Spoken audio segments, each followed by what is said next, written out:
questions and some interaction and with the panelists and the speakers. What do you think, Sally? Thank you, Sally. Well, my take-home message is, given the fact that I didn't start the typewriter, that Neil Wallace is bloody old. That was a great presentation. Lots of interesting things around trust, etc. And I think I've always said, people are always going to want news. It's just the way that it's delivered, and I think that's something that we've heard here today. So, yeah. Yeah, I think one of the things that Dean said about personalisation is pretty much, like he's up to 15 odd years, maybe it's 20 years now, of sort of being bombarded by random news and information on the internet. The technology, the software, the systems are such that to be able to personalise what you want specific to your area or even within your subject like agriculture is probably, I think, going to be a big thing, because it's just providing another filter that we often don't have at the moment. We're still sort of captive to all the stuff coming at us. So anything that can allow you to tune in a lot more to your specific area, even within ag, if it's just sheep and beef or just dairy, is going to be a big plus, and probably something that, as Dean said, we'll see a lot more.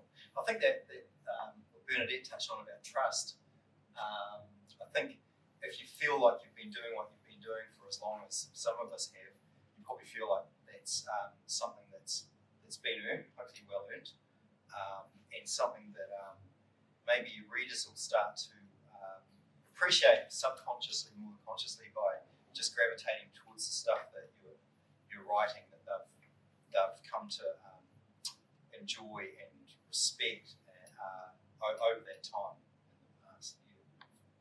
That's sort of my thoughts. Yeah, I guess I'm still intrigued actually at what journalism or media generally will look like in 2040. There's been, I guess there's a few mixed signals coming out of some of the presentations today. I take Dean's point that there will always be demand. In fact, and others made the same point around demand for news and the references made to trust. I suppose I'm intrigued by how it'll be funded in 2040. I think there is some pretty. It seems to me like the dial at the moment seems to be shifting back more towards paid model, when it's been very much from a news perspective, particularly mislabor. And that's not because I publish what the only two paid magazine titles in rural at the moment.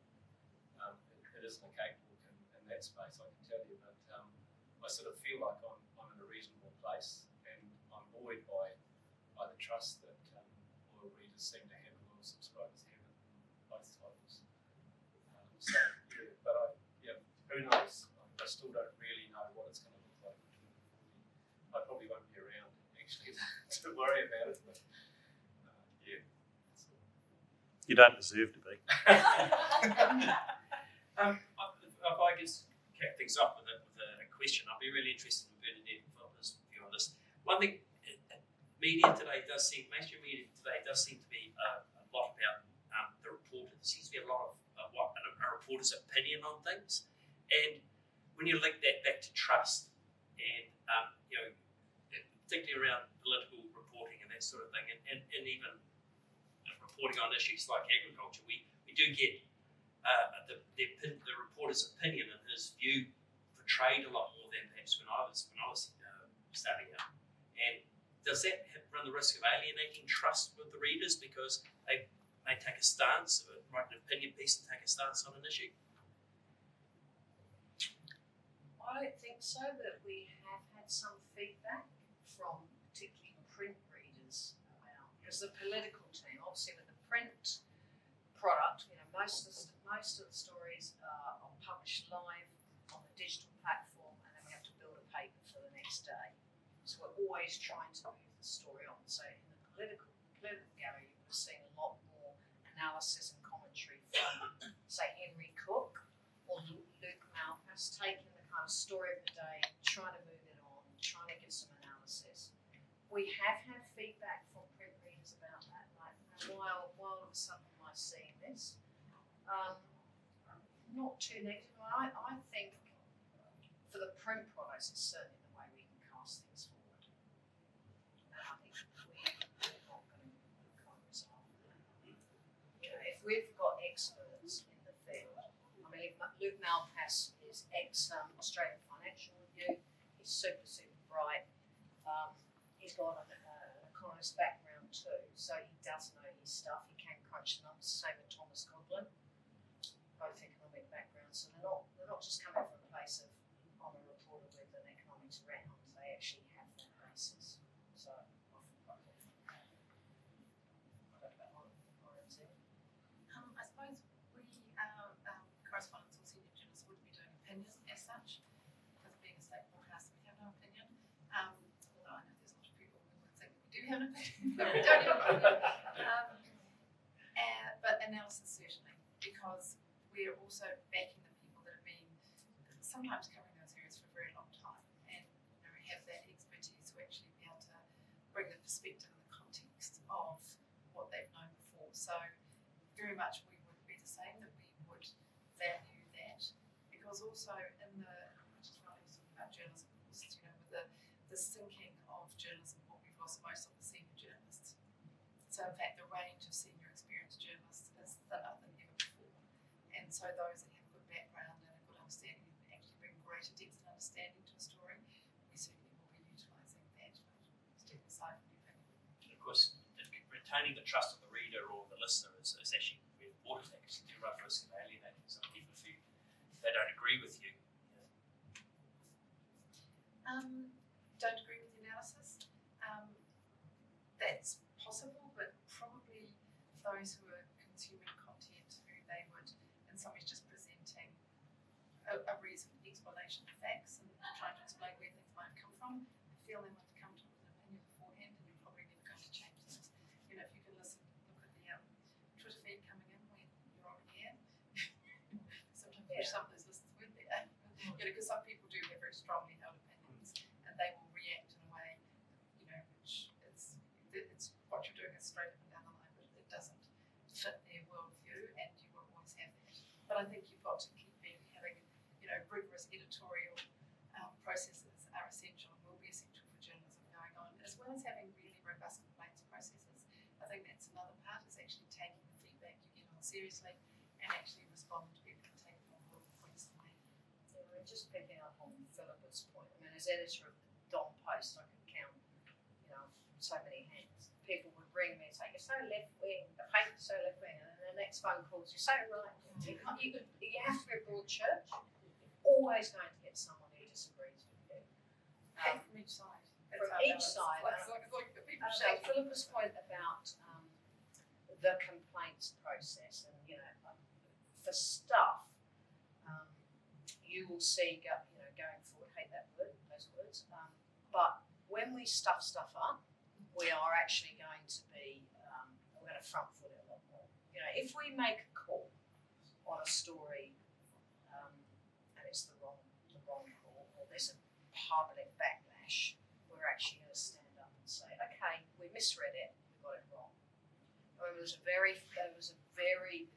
quite well known in our newsroom where when the last America's Cup was on, I think it was the last one, where we were winning and then suddenly we lost, and an editor put a headline on the homepage of Stuff which was "Choke on That," which he thought was very funny. Of course, the newsroom sort of thought, wow. And the reaction, we were just absolutely slammed. And instead of saying, "Hey, we got this wrong," we kind of dug our toes in a bit.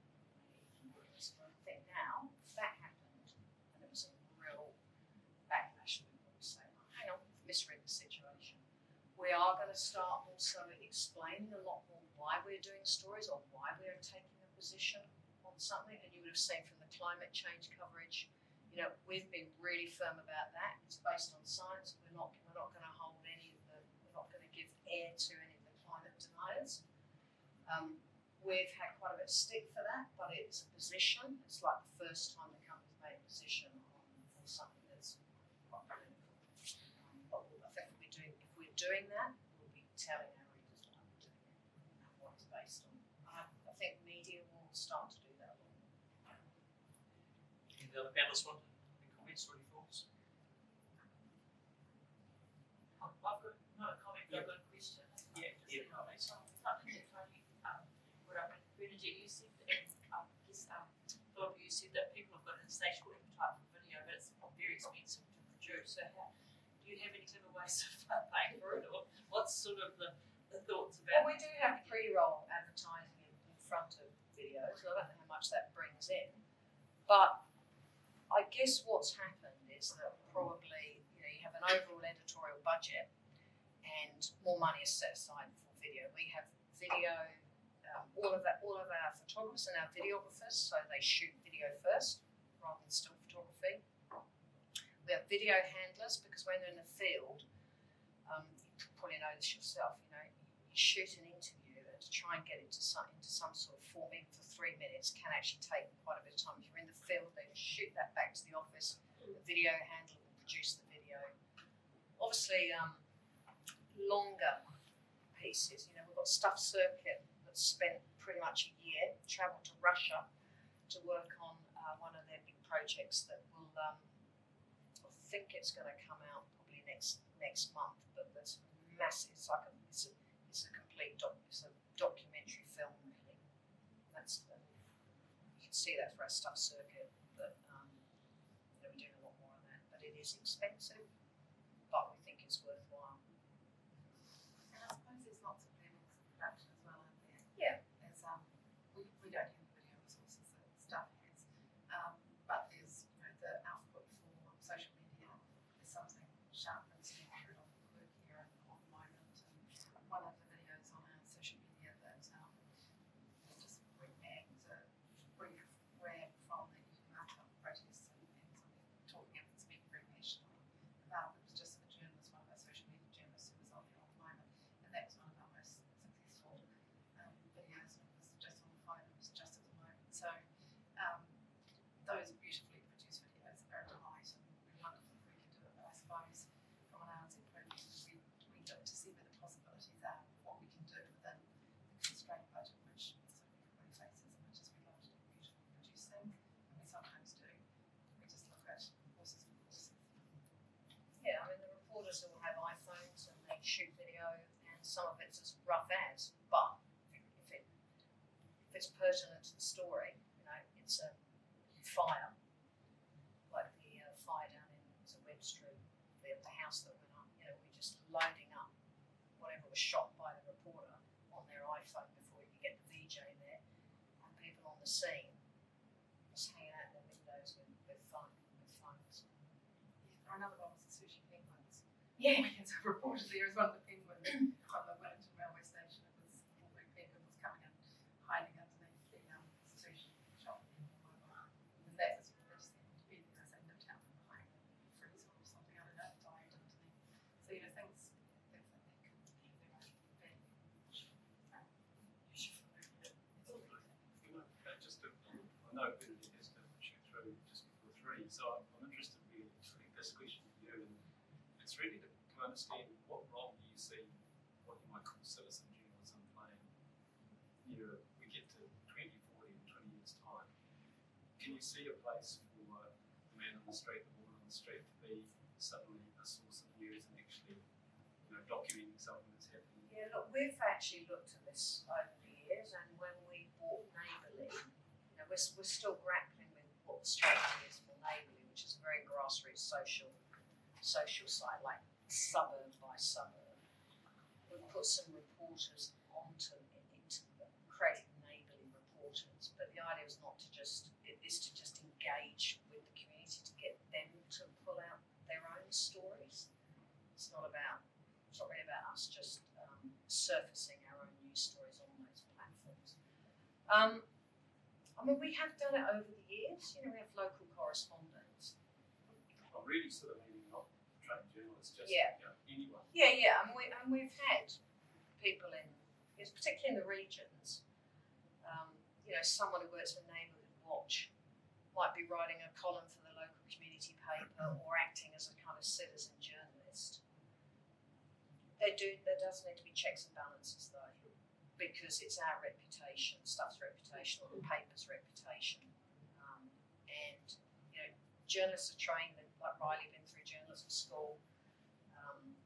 They have the basics around legal, you know, want to defame anyone. And the reason that we probably don't do it so much is the checking, you know, checking the content. You know, if Gladys and White and I sends us a story ranting on about her neighbour dispute, we can't just take that. We've got to go and check that out.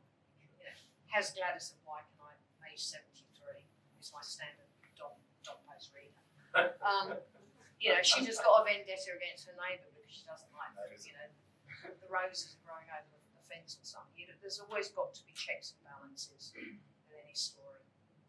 I guess it cuts to the trust question, doesn't it? And that's what we've all said today. We think that's the critical component of journalism in the future. And fake news, you know, I mean, there was a lot talked about, wasn't there, about citizen journalists, but everyone that wanted to push their agenda, you know we get a lot of social media texts and calls from people that are actually affiliated with parties, lobby groups, activists, organisations. They're not declaring who they are. You just, I'm sure you get exactly the same. You just get to, you know, burn or get a bit of a nose or whatever. And that whole idea of citizen journalism is just completely open to the drive of misinformation and fake news as well. You know, some, as Bernadette said, impossible to check and it's way too risky. So it might be more of a source of news leads rather than. Yeah, I mean, I think anyone that comes to us with a story that we don't know, I mean, I'm always quite cynical and questioning the reporter. Well, is there an agenda? What's the agenda? Have they got an agenda? But that's probably years of experience of perhaps being caught out in the past or, you know, wanting to get it right. But even if the content is personal on the spot, you know, it's available on social media, so throw something out. I think we might actually start using it as a source of something that's happening at the moment. Isn't that something that you guys as journalists wants to distance yourself from though? The social media platforms or the village squares, they like to call, you know, the most democratised way to share information, all that sort of thing. We're now realising the social dilemma's out, but that's from the Centre for Humane Technology. So if we want to bury ourselves in it, please listen to the podcasts that are from that same centre, which are called Your Undivided Attention. They are well worth listening to. They certainly will help you inform what's happening in that space, but also lead strategy for your thinking around it, because isn't that what you want to be as journalists? It's got to be something that has had a ruler run over it, has been thought through, has been edited out, and almost distance yourself from the citizen journalism, which if it does come up looking a little bit shonky or what have you, if you want to be able to grow that trust, you want to be seen to be well distanced from that, so that when you come into your environment, you don't have to put that filter glasses on. Am I reading or watching or listening to something that I have to have a filter on, or I may have to have a filter on? You know, am I being sold something? Is this being at a net sub? I think as a journalist, you're always going to have to put a filter. I mean, you should accept everything that's coming at you and then run a journalistic filter through it. I think you just don't know what's out there. I mean, quite often people will rock up at the office or dump a whole load of documents, and you think, oh, it's just some nutcase. You know? And then we actually start going through it. It's the best story you've had of the decade.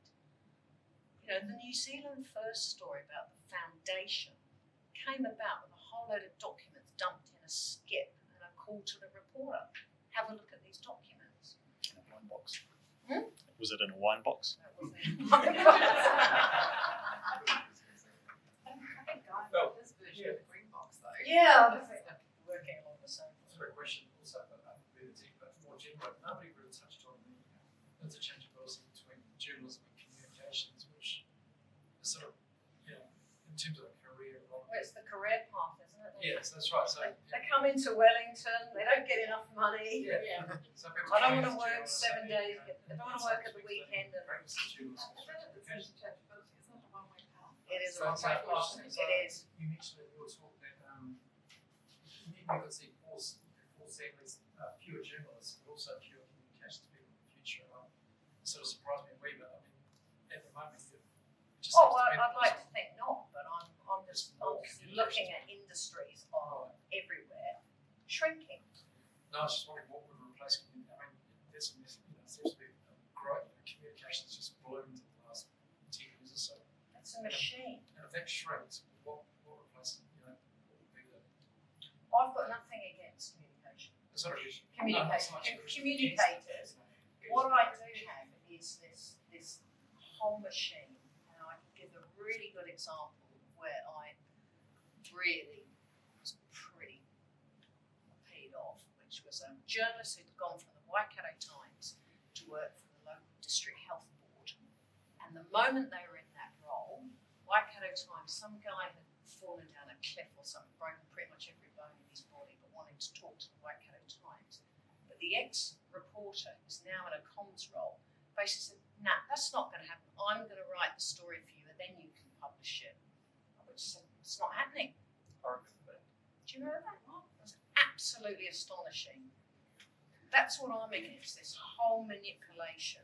You know, we kind of need to work hand in hand, but putting up barriers serves no one. It really does. It just irritates. Hi, Kari Mumia, I'm one of the communicators. Okay. I'm actually a fangirl. We've already had the discussion because I'm a big fan of stuff. So I'm actually the head of brand communications at a company called AutoGrow.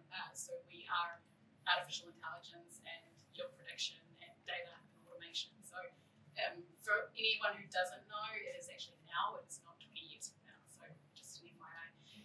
A few of you have mentioned the personalization of news feeds.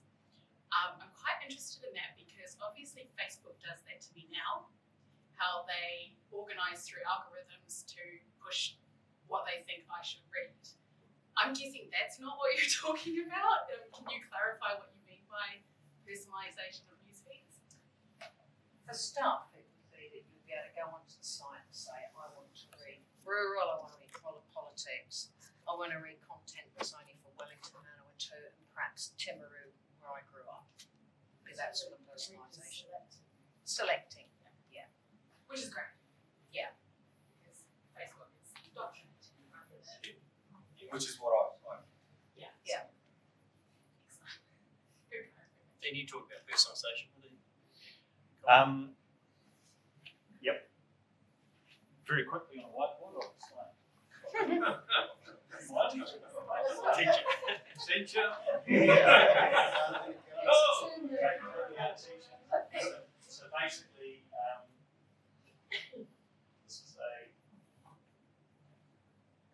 that will become something anyone can go into. So at school you want to learn teaching, want to learn agriculture, what have you, and you can become an agriculture. So if you think yourself as I'm an agriculture, and we've got a whole team of 5 million agricultures here. We're not farming, we're not inside the farm gate, we're behind the farm gate, but at the very least we're eating the food, so we're making validation. And of course, thank goodness for these people who take risk because they end up not only feeding 5 million here, but feeding another 40 million worldwide, and that 40 million, the income from that lays down our roads and hospitals and everything. So when you go to that site, you'll register.